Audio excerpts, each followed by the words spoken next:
बिस्मिल्लाहिर्रहमानिर्रहीम। अस्सलाम वालेकुम बच्चों, हम पढ़ रहे हैं सबक नंबर 6 प्यारे नबी सल्लल्लाहु अलैहि वसल्लम की प्यारी बातें।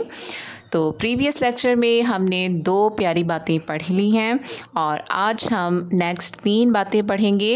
तो सब बच्चों ने इसे लेक्चर को तवज्जो के साथ सुनना है और इन बातों को याद करना है।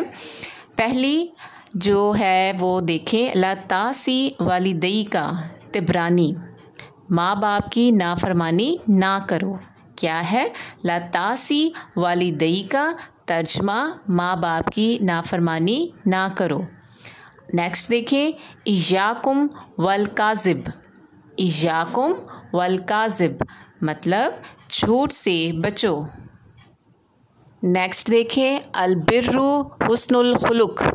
अलबिर्रु हुस्नुल खुलुक सही मुस्लिम की जो है ये हदीस है, जिसका तर्जमा है नेकी अच्छी आदतों का नाम है। तो अब ये होगी हमारी अच्छी बात। क्या आप जानते हैं नबी अकरम सल्लल्लाहु अलैहि वसल्लम ने जो बातें इरशाद फरमाई या अमल करके दिखाई उन्हें हदीस कहते हैं।